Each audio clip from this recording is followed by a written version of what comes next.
All Eh, right. we're live. What? Today, I figured we revisit AI, and like I was kind of telling Kenny right before you got connected, ChatGPT 5 is probably a perfect timing for us to tell you all how much we don't like it. Honestly, I've never tried it, I but haven't John has. tested five. I use 4.0 extensively, but five I think just released this week. And I've seen pretty much all over like social media where everybody's pissed.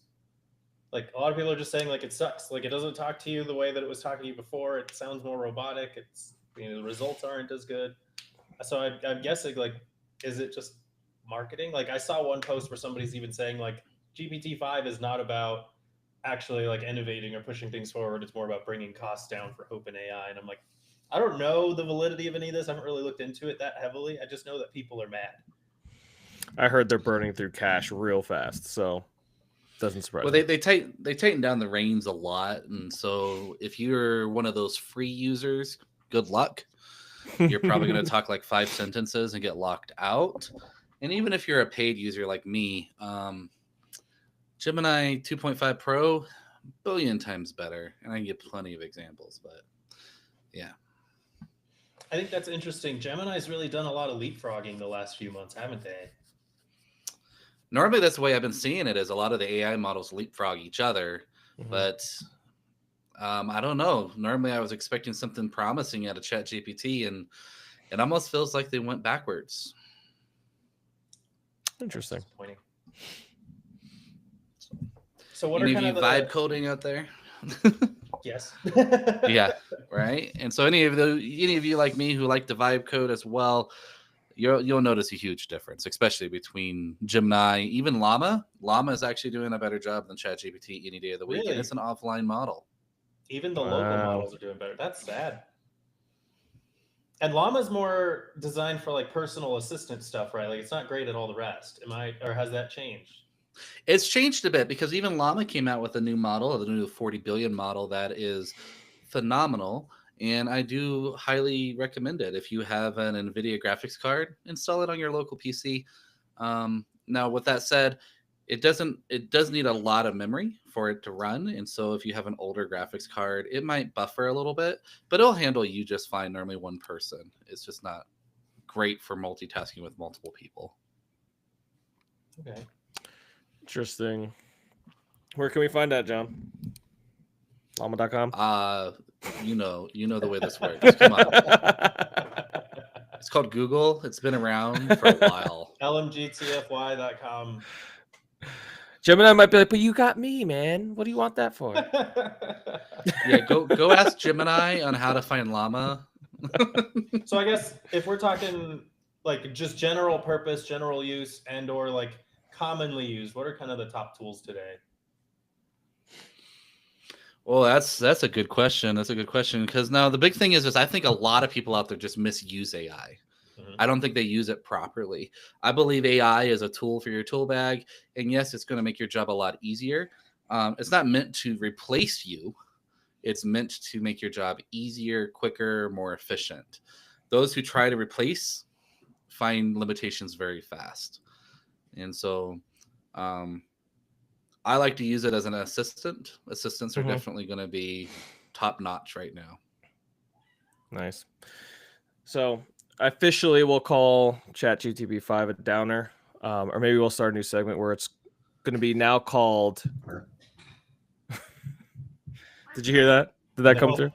Was that a No. fart? Oh No. no! Just trying to do Shannon's old I'm a I'm a commoner. Let's try that again. See if that actually flows.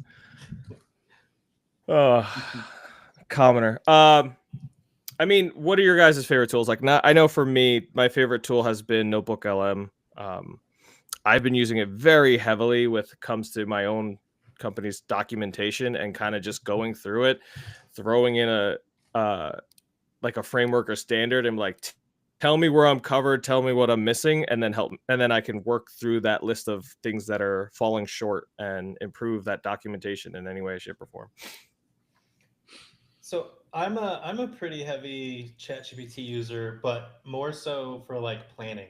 So I use it a Mhm. lot for cooking, like recipes, And now that they can Okay. like store things in like groups or projects or whatever, I use that to kind of like group things that I'm cooking with. And then I like tweaking things based on ingredients I have available, what season it is, stuff like that. So I use it a lot for that. And then I like turn that into documentation afterwards. It's nice for like brainstorming, like, here's what I have in the kitchen. And then I mean, I still kind of use it for coding, but I haven't really been doing a lot of coding recently. I've been kind of off on other projects lately. It's helped me with gardening. I like being able to like upload photos of like my plants and be like, hey, what did I do wrong? Where did I screw up? How do I fix this? And that's been useful as well. It's kind of better than the way that like friends of mine can explain things, because they just kind of do things off of like how they feel and just observing. But whereas I can learn terminology and other stuff this way. So it's really helpful for me in those regards. But if you're talking about like specialized uses for like coding, I know a lot of folks who really like Claude. I haven't tested it myself, but I'm definitely thinking about going that direction for my next project. And then I think the other one, I've heard a lot of people go in Gemini lately, and that's where I haven't tested it because again, I've just kind of been away from the computer for the last couple months, mostly doing like IRL projects. Uh, I'm taking advantage of the summer. Okay, I'm getting old, but I'm curious to see how Gemini functions, so I'll probably give that a go at some point. Yeah, and it depends on which ones you go for. So my experience with Gemini is paid is always going to be the best. Now, there are other models out there that are free versus paid, and sometimes you can't see like a huge difference between the two, except for maybe limitations of how much you can use it. But with Gemini, I would say the paid version 10 times better at coding than its free version. So they call it the Flash version. Flash kind of sucks at it. Claude is definitely the best programmer out there as of today. I will give it that. But again, for me, $20 a month for Google One to give me a ton of drive storage and everything else that comes with it is a no-brainer, an easy cost for me to swallow, right? And so I don't know. I think there's different AI models for different reasonings. And so when you say like your best tools, programming, I am a huge Gemini fanboy right now. I always joke that ChatGPT and I broke up, and I went with Gemini, and Gemini currently still doesn't like to talk to me right now, so it's okay. But it depends on what you're trying to do. It really is. And so when I was trying to use ChatGPT before, like for instance, I'm an instructor, right? So when I was trying to get ChatGPT to be like, hey, help me build a lesson plan for the students or anything like that, it kind of sucks. It kind of sucked at it because it doesn't do a very good job at the newest of information. Versus Gemini goes over through like 5 different iterations, searches the internet, looks for the most common right words, will cite it properly, won't hallucinate hardly ever, and is able to give me proper quizzes for the students. Versus ChatGPT would say, "What's the right answer? A banana, a bicycle, a switch, or your mom?" And I don't know. Like it's such a bad engine when it comes to some of the logic. As you said, everyday assistant, great, but don't use it past that. Yeah, it's versatile for just basic stuff, but it's not specialized at all. I think of it as the generalist, jack of all trades, master of none sort of thing is kind of the way that I was looking at ChatGPT. But I do kind of think that it's kind of grown stagnant, right? And 5 being a disappointment this week is interesting to hear, which means that this is a good opportunity for some of the competitors to kind of leap ahead. Yeah, welcome. It was like one of the first ones to really catch the media's attention. Now we all know machine learning and AI has been around for years, but it's the first one to hit the machine to the eye of the public. But unfortunately, it hasn't really innovated since. That's where it sits, and it's where it's going to be for a while. They really need to make some giant leaps to improve it. But again, I know one of the biggest problems that they're having is cost. Kenny, you brought that up. Cost is definitely it. And so it is now public knowledge that Cheyenne, Wyoming is getting an open AI center. And the problem with it is they want to use more power than the entire state of Wyoming currently has for one data center. Figure that out. Yeah. I mean, it's a solvable problem, but there's a lot of logistic hurdles that go into that. There's a lot of infrastructure that has to be built, right? Tons. I'm interested to see if we start seeing like nuclear powered data centers coming. But then we get into water supply issues, which is becoming a problem across, I think, most of the United States, but definitely the West, right? We definitely have water problems already. And with all the data centers moving in, it's only becoming tenfold of a problem, to the point that OpenAI is coming in only because there is a nuclear plant being built within 50 miles. And they are also building a shit ton of solar and wind and other things as well. But water is hard. It's hard to come by. So I have a pointed question. How do you gentlemen feel about Copilot? I hate Microsoft, but they're doing better than ChatGPT. It's debatable. I mean, they're using their models for sure. I guess it's better at searching for my documents slightly. I don't know. I don't really use it, honestly. So it's a better Cortana? Actually, what I do use it for, because I do have to enter in time, is sometimes I'll just go to it, be like, hey, what did I do on this date? And just fill me in with my Teams chats and my Outlook emails that I've sent. I'm like, oh, thanks, I forgot about that. And I'll be able to do that. But outside of that, I've been That's more an index Gemini. tool. That's not AI. I mean, it creates the notes for me, so I can just copy and paste and say, done. I think what I've seen with Copilot is most organizations just use it because it's easier to get the BAA for it. Because most people already have an agreement with Microsoft, so it's an easy like shoe in. But the quality of the product, like as a person who uses GPT Pro, like I can't do that with Copilot. I can't do the same stuff that I do ChatGPT for. Like the quality of the results just isn't there. Even down to like generating images, like every other model is just better at it than that. But I think the thing Microsoft has over everyone else is the integrations into their products. So integrations into Teams, Outlook, etc. But for me, I just find those annoying. Like if I go to write an email in Outlook, all of a sudden, like the very first thing that's like right in front of my face at the top line is like, "Hey, Copilot can write this email for you." It's like, no, I can write a damn email. Leave me alone. Like, and I'll do it faster because I have to like edit whatever you're gonna write anyway. Like, just let me type. And it just gets in your way all the time. It does the same thing in Microsoft Word. And so there are certain things about it that annoy me, but the integration into Teams is super useful. So it's one of those where I'm like, honestly, like I have a paid subscription for it at work. I'm probably going to cancel it this year just because it gets in the way. Not because it's like, it's just not, it's not good enough to justify all the annoyance and the cost. The cost is high for what it is. Yeah, absolutely. Even in an education platform, one of the biggest problems that we have is FERPA, as most people in the education world know. And there's always going to be those issues. And so everyone's worried about if we utilize AI too heavily and it's getting reutilized into other models. As we all know, all the current models have been trained pretty much on the internet.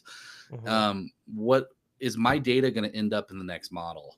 Yep. And so that's something that we all have to worry about. And I know at my school, we've completely gone to the point where we use AI. We've embraced AI and I love it, but we only use offline models. We use only in-house models. And the reason for that is because, well, we don't have to worry about those FERPA violations or whatever it may be down the road. We just make sure that we stay protected. And plus, it's a lot cheaper to do it on your own. It really is. The cluster is expensive to begin with, but once you have it in-house, it's pretty much just pay for some power to power it. It's great. But yeah, Copilot. That's why I said it was a pointed question. Well, I am a Linux fanboy, and anyone who's ever met me in the past, whether or not it was at DEF CON or wherever, you're gonna know that I'm definitely one of those like freedom fighter Linux fanboys. I don't like people owning everything. I prefer open source software. It's just the way I've always been. And Microsoft's just one of those proprietary places where it feels like, you get pushed into the corner and you're just gonna take it and like it. That's kind of how they do it, because there's nothing you can do to get out of their licensing. They can change it whenever they feel like it, and you're stuck with the price. Yeah, there's a reason why a lot of our developers have started to switch to like Postgres SQL and other solutions, and whenever possible, Linux VMs and stuff like that. It's the cost. It's the only way to cut costs in some ways. Well, and I think Microsoft is kind of burning a lot of people this year, right? We've got Windows 10 EOL coming up in October. A lot of Mhm. people are angry about that still. I've heard people tout it as like the largest e-waste initiative ever in history. For what reason? Like I have to throw Mhm. away all of these like perfectly usable machines just because Microsoft says so, right? They're impacting every business in a really large way right now, and so yeah, they're getting some heat at the moment, and I mean honestly, their quality is not matching up with the downsides that they're pushing on companies today. I mean, we're seeing it even just with like the Linux market in the personal computer world. We're like, I think Linux took over like finally crossed the 6% threshold within the past year. Like this is the highest Linux usage we've ever seen in the personal world, and it's because Microsoft's shooting themselves in the foot. Not that they care about 1% market outside of business, but it's insane to see that kind of like really consumer unfriendly practice, considering when Satya Nadella first took over a few years back, like he was really shifting it back towards consumer friendliness, and now we're Mhm. getting that. Oh, and I love this term, in shitification again. And shitification. I love that. Yeah. And it's that Wasn't you're the completely. Before we move on, I completely right with that.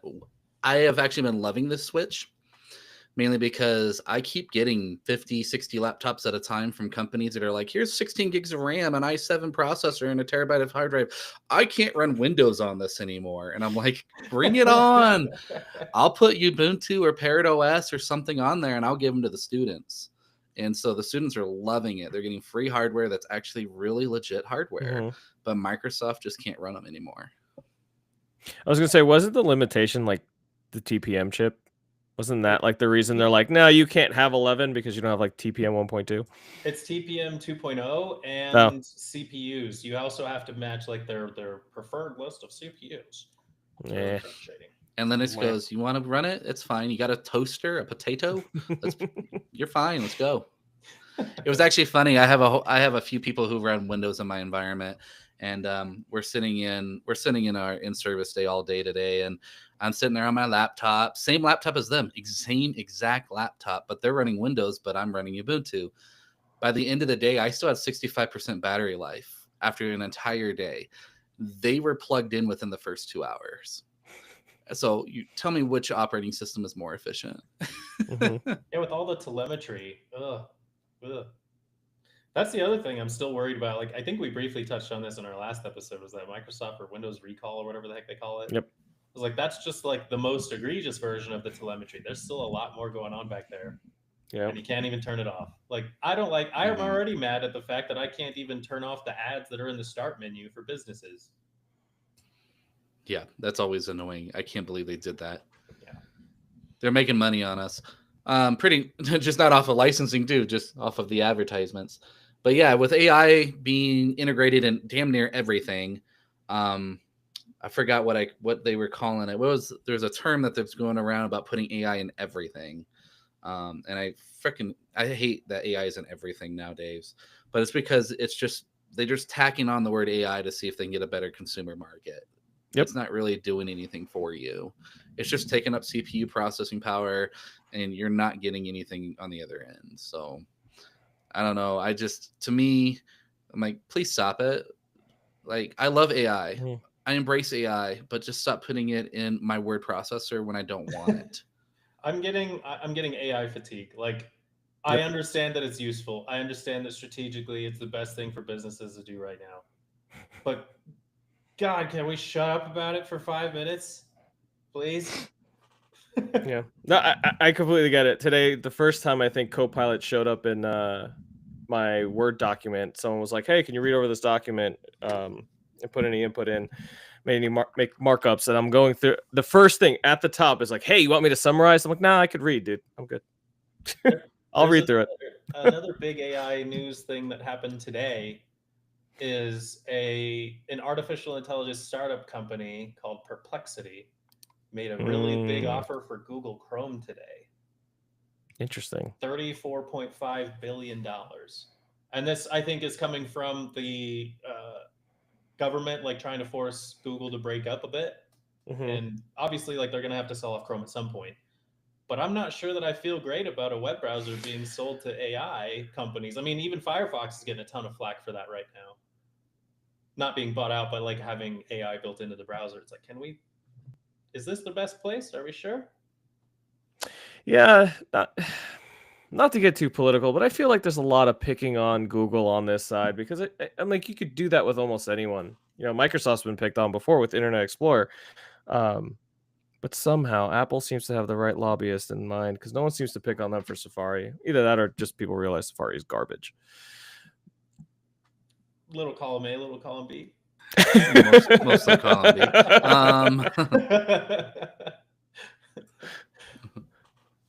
Yeah, But- I think there's a lot of like, I don't know, like our government doesn't enforce antitrust like consistently. And to be fair, the only government that I would actually even trust with technology decisions at this point is, how would Shannon put it, the UK, but the EU.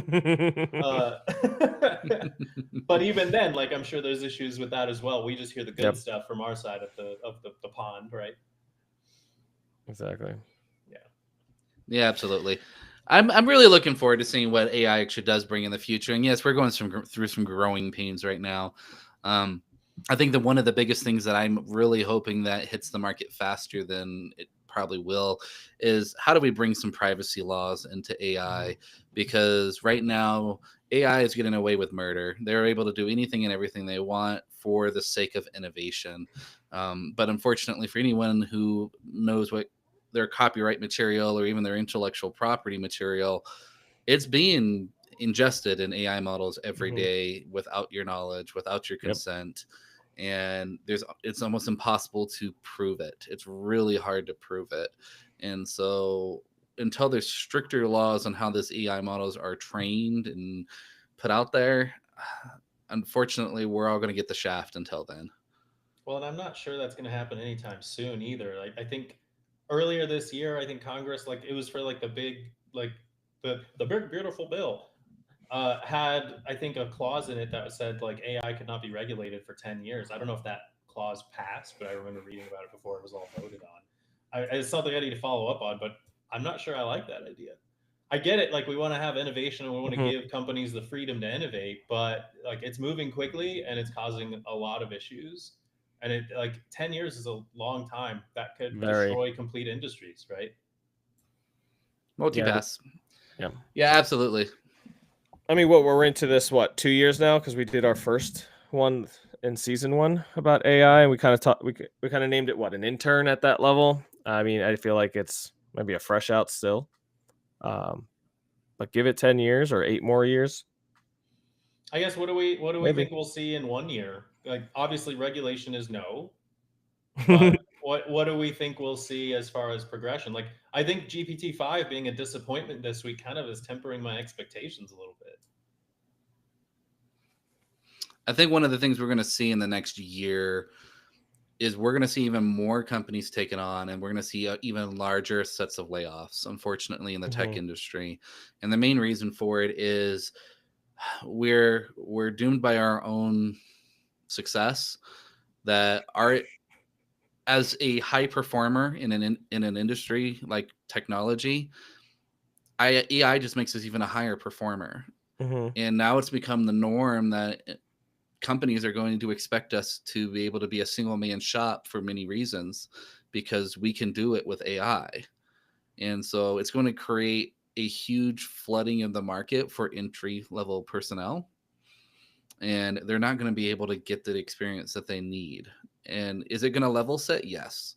But at first, it's going to be flooded, just like cybersecurity is flooded now. It's going to be flooded.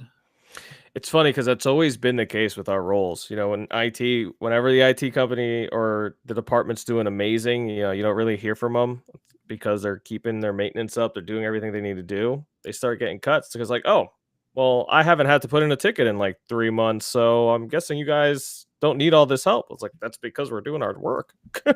We're getting shit done before you notice. The best system administrators are the ones you never hear from. Exactly. One of my peers at the university I work at, well, he retired recently, but he used to say IT stands for invisible technology. It's like, fair. I always liked that. Yep. It's if you're doing a good job, or if we're all doing well, you'll never know we're here.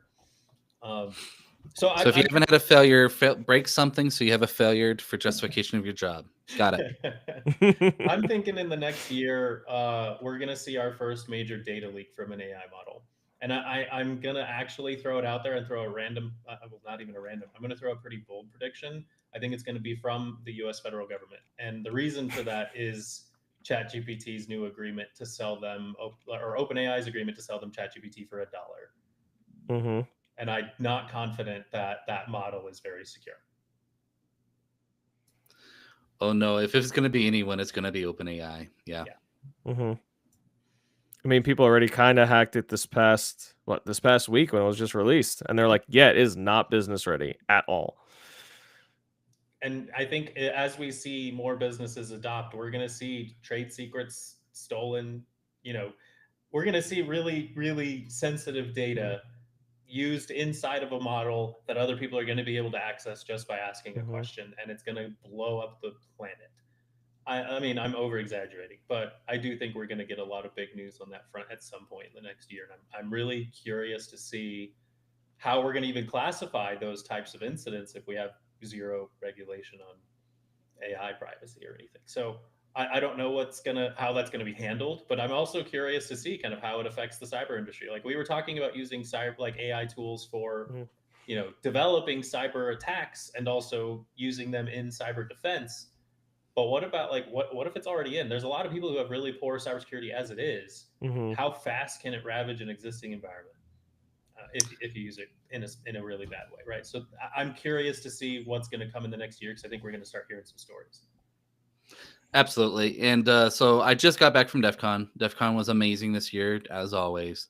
And DEF CON, of course, bunch of hackers in one small group, shows you what you can do with very little resources, right? That's just what we do. DEF CON 32 last year, we talked about how AI assistants are giving away your information, and we proved how ChatGPT can be used to share conversations without your consent.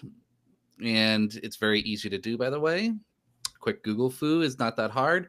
And that bug is still there. As of a year later, it is still there that you can still go look at conversations that anyone's had. Now, in 33, there's a huge trend where AI has now been switched to how do we trick AI into providing information it's not supposed to? In other words, how do you trick AI from releasing the guardrails and giving up information, right? And to be honest, it was very easy to the point that all the capture the flags in DEF CON this year were very AI centric. They said that AI is now have the capabilities of beating 94% of all capture the flags out there, and that without AI, you as the hacker have a disadvantage. And they were not wrong. Without AI, most of those would be hard. Like I wouldn't be able to break into an S3 bucket, but it was super easy with AI, And so I got 4th in Adversary Wars. Yay, that was fun. Thank you guys. And what was really great is I got to meet Network Chuck. So Network Chuck and I talked for a little bit about this, and he was saying the same thing of saying how he loves AI, but without his in-home model, he wouldn't be using it because he is scared of the online AI because privacy is not a concern. And he's not wrong. So government giving away secrets for AI, I think it's already happened, Kenny, but yeah, we'll go with it. You're probably right. Can I make a weird comparison? And this is just a connection I made while you're talking. I'm going to say AI or cloud AI models like ChatGPT are the software and data versions of IoT from a security perspective. Sorry for the cats. All I heard was a cat. I couldn't hear anything after. Should I repeat it? Say it one more time. I think cloud-based AI models like ChatGPT, from a cybersecurity perspective, are the IoT version, are the data and software versions of IoT devices from a cybersecurity. And the cats are at it again. I'm sorry. It's just going to happen. No, you're 100% white. Yeah. Especially if you're looking at it as from this perspective of IoT devices have always been the weak link, right? Yes. And it's not really updated, low encryption. Really, yeah. Security is just not a priority for IoT. Never has been. No, and it's not a priority for AI yet either. So you're 100% right. I think that's why I urge everyone to understand what you're giving AI. Mhm. Do not share it anything. If you want to go get a pizza recipe, go for it. I don't think that's going to break the bank. But don't be asking it, hey, let's do my taxes together.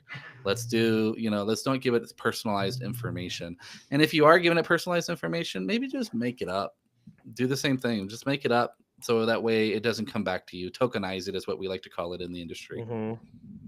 I do that all the time. Give myself a different name, give my kids different names, company different names. I'm like, hey, I need this for XYZ company or Contoso, Microsoft's favorite.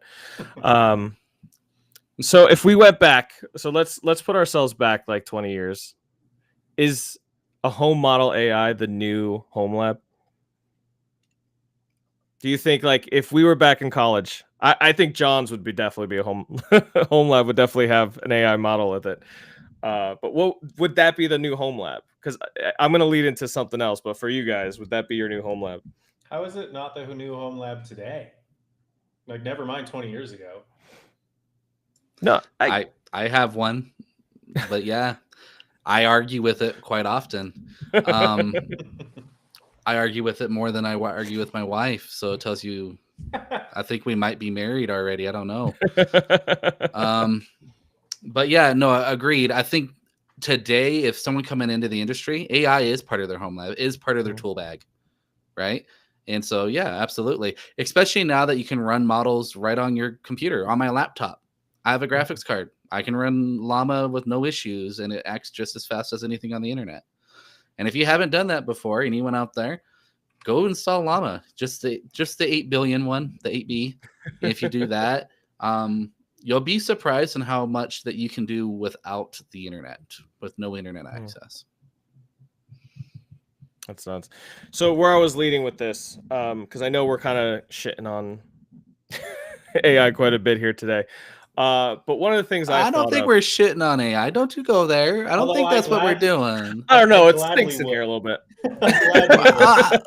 Yeah. Well, I'm telling it to, like wash its hands once in a while, but I know it's not going to. It's like my 5-year-old kid kind of idea. Yeah. It's not going to listen yet, but we got to give it a few more years to mature, and then maybe we'll be able to do this. But all I'm trying to say is put the guardrails on. Do not just give everything to AI. Don't trust it with everything, because if you do, I'll give you my email address, and you can just email me your social security, your mother's maiden name, and trust me with it. Go for it. Yeah. Just trust me with location data. That's all I need. Doesn't take much. Well, that's fun too. Give me your location data. I'll know who you are in 20 minutes. We already do it with Google. It already has it. So, all right, moving on. Yeah. Sorry. Quick side note, that location data thing, a coworker of mine actually did that, where they took a picture of like their backyard, posted it up and said, tell me where this is. Oh yeah. And it gets pretty damn close. Dude, the GeoGuessr people are crazy to me. That's a whole other thing. That's a hobby in itself. Yeah. But AI is getting pretty good at it as well. AI is the best GeoGuessr. Terrible. Nuts. However, so the reason I kind of brought that up is I was kind of explaining this to Kenny before you were able to connect, John, but like on a positive note, like for me, especially in college, there's so many ideas. I had a lot of alone time, a lot of quiet time, before having girlfriends or wives, and kids. And you guys get your heads out of the gutter. Yeah, some of the days. Those were the days. But there was a lot of ideas that floated in my head. I remember back then I was thinking of like, man, I wish I was a better developer. I would love to build like this little, smart home control system. And I even had a mock-up somewhere on an old hard drive. I think I finally deleted it like a couple of years ago. But these are the types of things that I feel like if I had AI back then, I would have had at least a few MVPs out there that I was trying to get some startup money for and stuff like that. So I think there's a lot of like ways that it can help. And you guys said like an assistant, it's going to be better than me at writing business plans. It's always going to be better than me as a developer because I can't develop. I can understand code. I'm just not, my mindset doesn't work that way.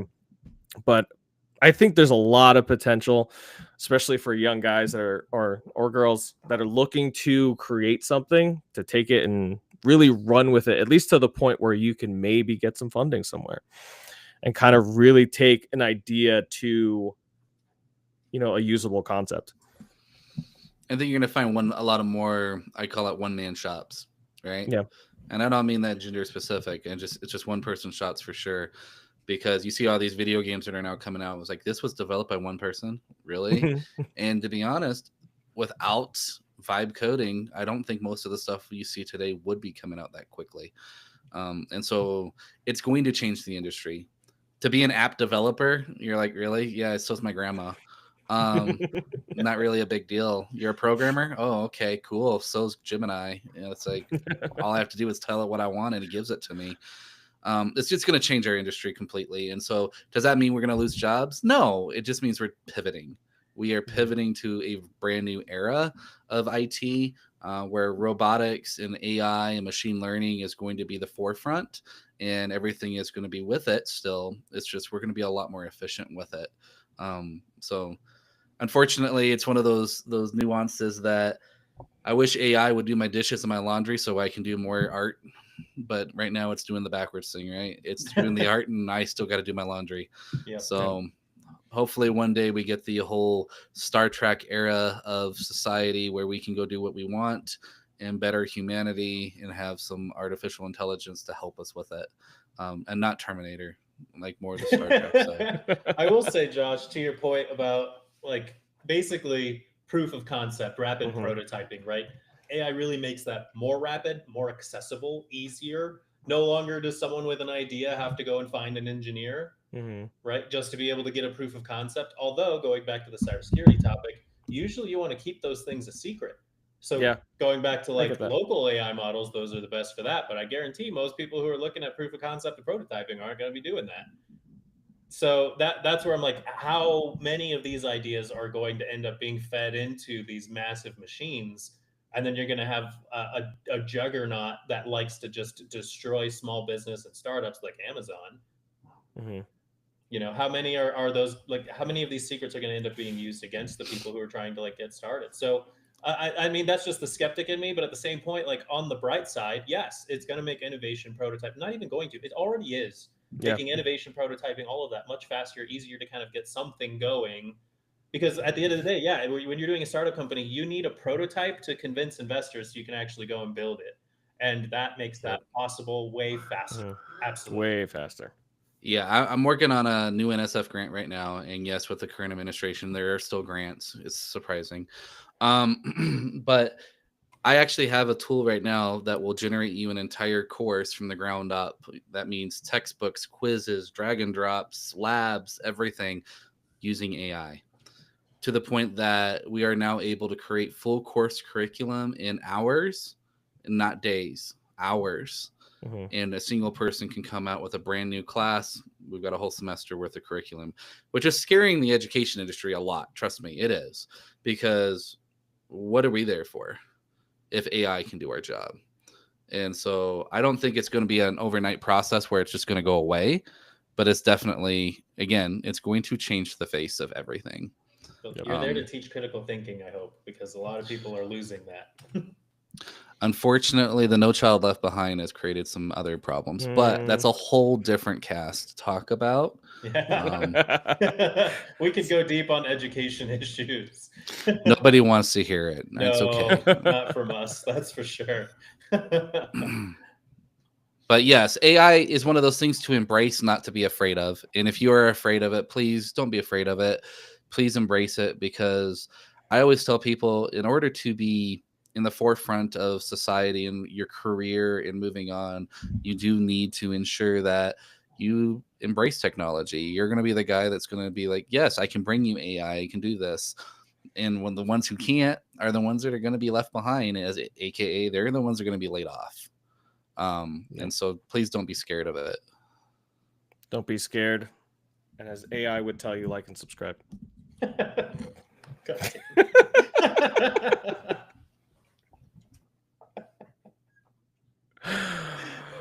I'm calling it. Have a good night, everybody. I was like, that was the best ending. Let's be honest.